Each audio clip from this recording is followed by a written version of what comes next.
Rain lily को bulb से grow करने का मुकम्मल तरीका सीखेंगे कि बल्ब को कब लगाते हैं, कैसे लगाते हैं, मिट्टी कैसी होती है, इसके कॉमनली कितने कलर्स हैं और थोड़े जो रेयर कलर्स हैं वो कौन कौन से होते हैं। 3 कॉमन कलर्स हमारे यहाँ पाकिस्तान में पाए जाते हैं जो कि सस्ते बल्ब मिलते हैं कंपैरेटिवली।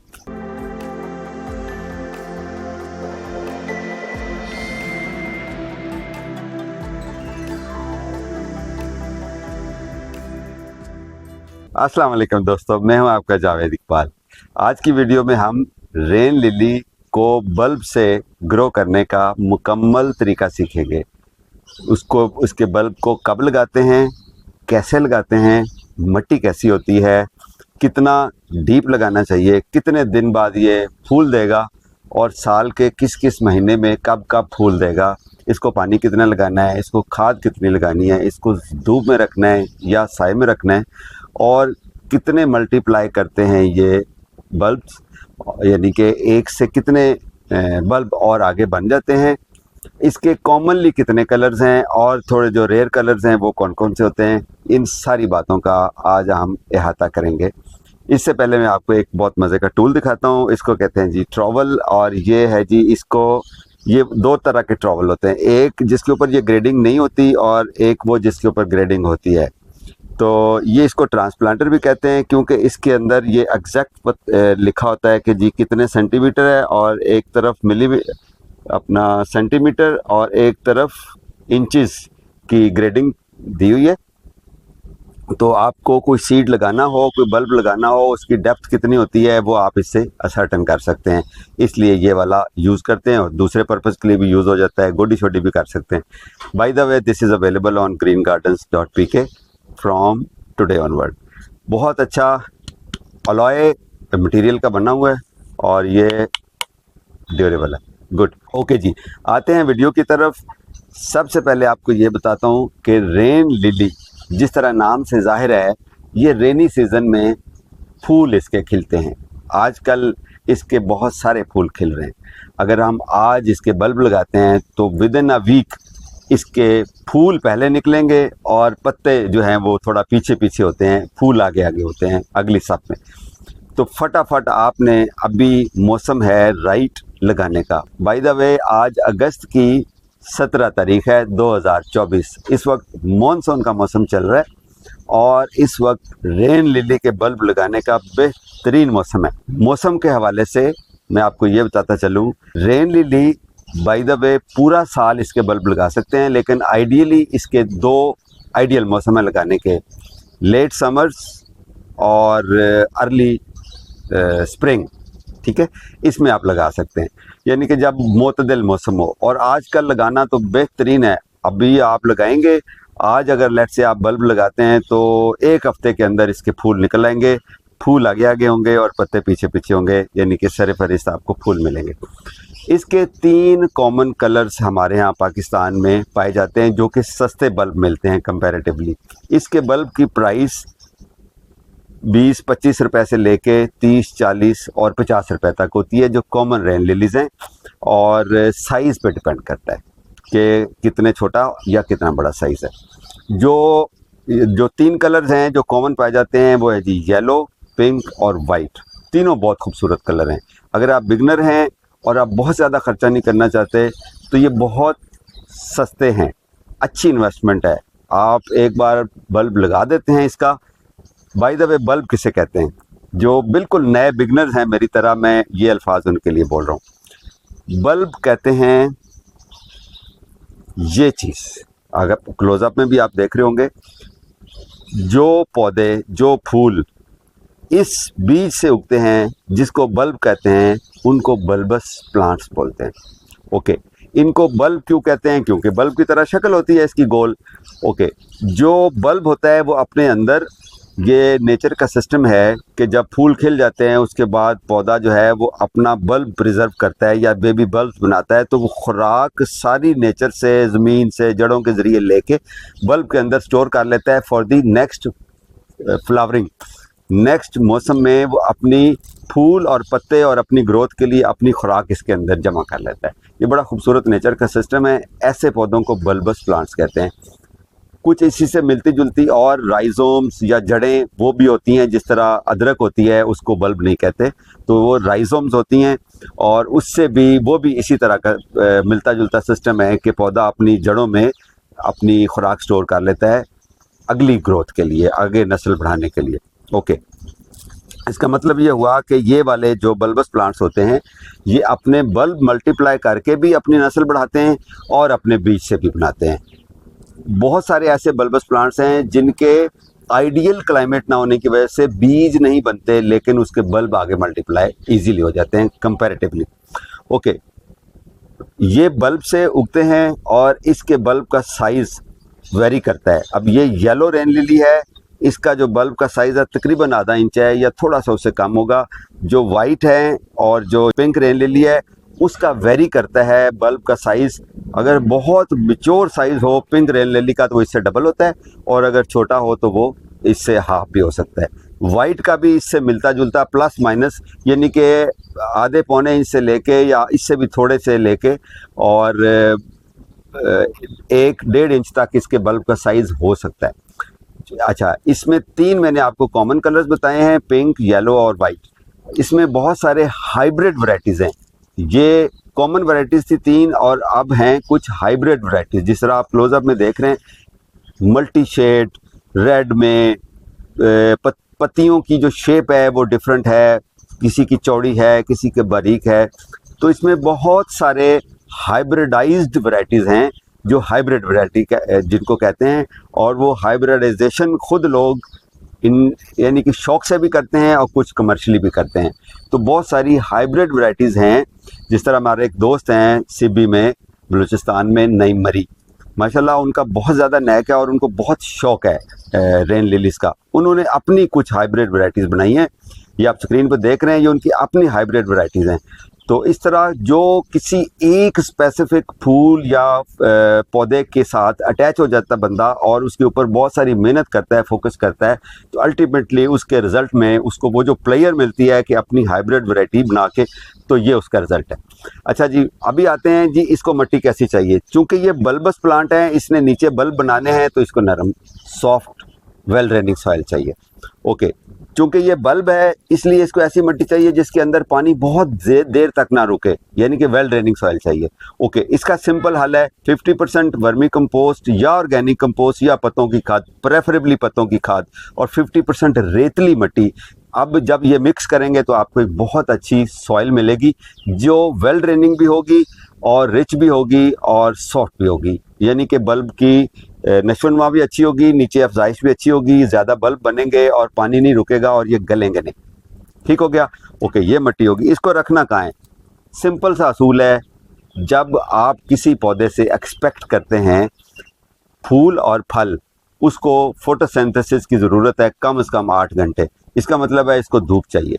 अब अगर इसको वो सीज़न जिसमें इसके फूल कम निकलते हैं, पत्तों की ग्रोथ, ये पूरा साल इसके पत्ते स्पाइक्स की तरह खूबसूरत होते हैं और ये ग्रीन रहता है। वैसे भी बगैर फूलों के भी ये बड़ा खूबसूरत एक अच्छा ग्राउंड कवर बनाता है जो रेन लिलीज होती है। तो आपने इसको सेमी शेड में रख सकते हैं या पूरी सनलाइट में रख सकते हैं, लेकिन मिट्टी का अच्छा नरम सॉफ्ट और वेल ड्रेनिंग होना बहुत ज़रूरी है। ओके, कितना कितना डीप लगाना है और कितना गहरा लगाना है, कितने कितने फासले पर, बल्ब से बल्ब या रो से रो कितना फासला होना है, वो भी मैं आपको बताता हूँ। नॉर्मली एक जनरल रूल ये है, जनरल, कुछ एक्सेप्शंस होती हैं उनको छोड़ के, जितना मोटा बल्ब होता है उतनी ही उसके ऊपर मिट्टी की लेयर आनी चाहिए, या उससे डबल भी हो सकती है, ट्रिपल भी हो सकती है। ज़्यादा गहरा भी आप लगा सकते हैं। ये आधे इंच का बल्ब है, आप इसको आधा इंच गहरा भी लगा सकते हैं, 1 इंच गहरा भी लगा सकते हैं, 1.5 इंच गहरा भी लगा सकते हैं। जितना गहरा लगाएंगे उतना ज़्यादा, थोड़ा लेट फूल देगा लेकिन उसकी ग्रोथ ज़्यादा अच्छी होगी, उसको मिट्टी का कवर ज़्यादा मिलेगा, और जो वेदर की इफ़ेक्ट्स हैं सर्दी या गर्मी के वो उसको कम होंगे, बल्ब नीचे होगा, मल्टीप्लाई ज़्यादा करेगा, ज़्यादा सेहतमंद रहेगा। तो हम नॉर्मली एक एज ए जनरल ये कहते हैं कि जितना मोटा बल्ब है उतनी उसके ऊपर मिट्टी आनी चाहिए। अभी मैं आपको क्लोजअप दिखाऊंगा, साथ साथ मैं आपको वो भी बताऊंगा कि जी कितना फासला बल्ब से बल्ब होना चाहिए, क्यों होना चाहिए, और फ्लावरिंग कब करता है। जब भी बारिशें आएंगी ये फ्लावरिंग करेगा, यानी कि rainy season, rain lily rainy season में फूल देगी। नॉर्मली साल में मैंने देखा है कि 2 दफ़ा ये फूल देती है। इसके फूल ज़्यादा कैसे ले सकते हैं, जब बारिशों के दिन आए उससे पहले आप इसके पत्तों को ऊपर से हाफ कट कर दीजिए और इसको एक अच्छी पोटेशियम या फास्फोरस की खाद दे दीजिए। NPK जो N फैक्टर है वो कम हो, यानी कि नाइट्रोजन का, P और K का फैक्टर थोड़ा ज़्यादा हो, तो वो जब आप इसको खाद डालेंगे तो इसको फ्लावर बूस्ट करेगी। By the way, flour mix के नाम से आपको greengardens.pk पे फ्लावर मिक्स फर्टिलाइज़र अवेलेबल है। अगर रेनी सीजन में आप इसको वो एक 12 इंच के गमले में 4 से 5 चम्मच आप डाल दें तो इसकी फ्लावरिंग बहुत अच्छी हो जाती है, ज़बरदस्त। ये मेरा पर्सनल एक्सपीरियंस है, आप ऑर्डर कर सकते हैं। अभी हम आपको क्लोजअप में दिखाएंगे कि जी इसको कैसे लगाना है, ये प्रैक्टिकल चीज़। ये है जी बल्ब, ये मिट्टी है जिस तरह मैंने आपको बताया, soft rich and well draining soil है, और ये हमने तैयार करके, ये 8 इंच का गमला है, प्लास्टिक का गमला है जिसके नीचे होल्स होते हैं, और होल्स को कवर करने के लिए हमने पेबल्स रखी हैं और एक ग्रो बैग का पीस काट के हमने रखा है।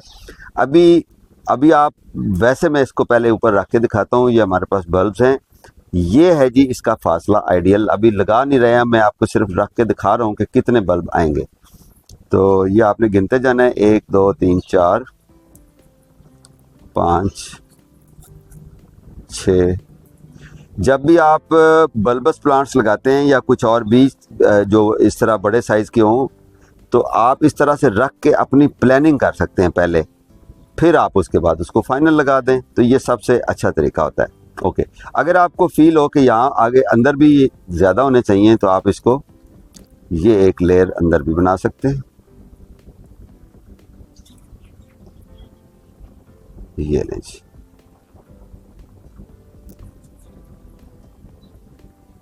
ये 3 बल्ब छोटे छोटे रह गए, तो इसको मैं यहाँ पर रख सकता हूँ जगह देख के। ओके, अभी मैंने कोई एक पैटर्न फॉलो नहीं किया, मैंने कोशिश ये की है कि बल्ब से बल्ब कम से कम 2 इंच का फासला हो। यहाँ पर आके थोड़े से थिक हो गए, लेकिन ये आइडियल डिस्टेंस के ऊपर है, तो हम इसी पैटर्न को फॉलो करेंगे, या कोई भी पैटर्न हमें फॉलो करने की ज़रूरत नहीं है। तो ये मैंने आपको वैसे रख के बताया कि जी आपस में बल्ब का बल्ब फासला 2 इंच से 3 इंच, ताकि नीचे मल्टीप्लाई जब बल्ब करें तो उसको स्पेस मिल जाए ज़्यादा बल्ब बनाने की। और जो रो से रो है वो भी 2 से 3 इंच फासला होना चाहिए। लेकिन अगर आप बिल्कुल साथ साथ 1-1 इंच, आधे इंच के फासले पर लगा के एक अच्छा बंच लेना चाहें तो वो भी आपके पास है। Sky is the limit, everything is fair in love, war and gardening. Okay जी, आप ये टूल इस्तेमाल कर सकते हैं थोड़ा सा गहरा करने के लिए। आप ये वाला टूल इस्तेमाल कर सकते हैं, ट्रॉवल, ऐसे करके आप यहाँ पर ऐसे बल्ब लगा सकते हैं। हम दोनों को इस्तेमाल करके आपको दिखा देता हूँ। ये मैंने इस डिबलर के साथ किया, ये मैंने इसका अंदाज़न, ये इसके ऊपर भी ग्रेडिंग बनी हुई है। बाय द वे, ये भी आपको greengardens.pk पे अवेलेबल है, इसको डिबलर बोलते हैं। और इसको मैंने नीचे ये लगा दिया। अब ये बिल्कुल आधा इंच नीचे चला गया, आधा इंच से थोड़ा सा ज़्यादा। ये ऊपर जो टिप्स हैं ये नज़र आएंगी। अब मैं आपको यहाँ एक और बात बताता चलूँ, इस बल्ब की 2 साइडें होती हैं, एक ये नीचे जड़ें होती हैं और एक तरफ ऊपर ये पॉइंटेड होता है। अगर ये पत्ते ना भी हों तो ये पॉइंटेड होता है, और ये साइड ऊपर रखते हैं, जड़ों वाली साइड नीचे रखते हैं। तो ये मैंने जो इससे मैंने किया था, ये जी आपकी अपनी मर्ज़ी है, आपका अपना पैटर्न है, जो आपका दिल चाहे आप वो कर सकते हैं। ऐसे जब लगाते हुए नरम मिट्टी होगी तो आप थोड़ा सा इसको नीचे दबा देंगे, तो जैसे आपका दिल चाहे, कोई मसला नहीं। मिट्टी अगर आपने अच्छी तैयार कर ली, आधा 80% आपका काम पूरा हो गया। बाकी काम वो है जो आपने पानी लगाना है और अल्लाह पाक ने इसके अंदर फूल खिलाने हैं। तो अभी मैं कोई पैटर्न फॉलो नहीं कर रहा हूँ और अपनी मर्ज़ी से इसको मैं लगा रहा हूँ। ओके जी, ये मेरे पास 15, 16, 17 बल्ब थे जो मैंने 18 इंच गमले में लगा दिए। ओके, जब ये लगा दिया तो आपने सिर्फ इसकी मिट्टी को ऊपर से लेवल करना है। आपने इस चीज़ का इंश्योर करना है कि जो बल्ब है और वो मिट्टी है उसके बीच में कोई एयर पॉकेट्स नहीं है। अगर कोई थोड़ी बहुत रह भी गई है तो वो पानी देने से वो कवर हो जाएंगी। अभी इसको मैं इसका आपको इंशाल्लाह फॉलो अप भी दिखाऊंगा इसी गमले का, और ये देखिएगा कि 1 हफ्ते बाद इसकी स्टेम्स निकल के इसके फूल निकलने शुरू हो जाएंगे। और उसके बाद इसके पत्ते भी साथ साथ निकलने शुरू हो जाएंगे, और जब ये फूल खिल चुके होंगे फिर इसकी मल्टीप्लिकेशन हो जाएगी, नीचे बल्ब मल्टीप्लाई करेंगे और इसके बेबी बल्ब्स बनेंगे। ओके, यहाँ पर मैं एक और आपको अपनी एक्सपीरियंस बेस्ड टिप बताता हूँ। ये बल्ब जब हमने अभी लगाए हैं, अगर इनको लगाने से पहले NPK, अगर आप इनको लगाने से पहले NPK वाटर सोलेबल 1 चम्मच 10 लीटर पानी के हिसाब से उस रेशो के साथ उस पानी में मिक्स करके, तो उस पानी में डिप करके 2-3 घंटे के लिए रख दें बल्ब्स को, तो उसके अंदर चूँकि न्यूट्रिएंट्स चले जाएंगे और फिर हम बल्ब लगाएं तो उसकी जो फ्लावरिंग है वो बूस्ट हो जाती है और ज़्यादा फ्लावर्स आते हैं। एक और चीज़ आपने याद रखनी है कि एक स्टेम जब निकल आती है इसके फूल की, तो फूल खिलने के बाद उसके ऊपर बीज बनना शुरू होता है। अगर आपने बीज लेने हैं तो अलग बात है, अदरवाइज़ अगर आप फूल जब मुरझा जाता है, जिसको स्पेंट फ्लावर कहते हैं, उसको स्टेम समेत काट दें तो नई फ्लावर स्टेम निकल आती है। मेरे पास एक पौधा है जहाँ पर तकरीबन 5 फ्लावर्स निकल चुके हैं, एक के बीज भी मैं ले चुका हूँ, फिर भी उसके नीचे से और फ्लावर स्टेम निकली जा रही हैं। एक तो मैंने उसको फ्लावर बूस्टर डाला था, फ्लावर मिक्स, और दूसरा यह है कि वो बल्ब का साइज़ बड़ा हो गया, मैच्योर हो गया है, तकरीबन 1 साल पुराना है, तो वो फूल ज़्यादा देगा। पहले साल हो सकता है एक बल्ब एक फूल दे, उसके बाद अगर आप उसको अच्छी केयर करते रहेंगे, अच्छी कंडीशन देते रहेंगे, क्लाइमेट देंगे, उसका ख्याल रखेंगे, तो उसकी फ्लावरिंग मल्टीप्लाई हो जाती है, ज़्यादा हो जाती है। इन छोटी छोटी बातों का आपने जहन में रखना है। बहुत आसान इजी टू ग्रो पौधा है ये, आप घर पे ज़रूर बल्ब ख़रीदें। greengardens.pk पे आपको अवेलेबल है, या कहीं से भी, आप किसी दोस्त के घर है आप मांग लीजिए, कहीं से ले लीजिए, ख़रीद लीजिए, ऑनलाइन या ऑफलाइन।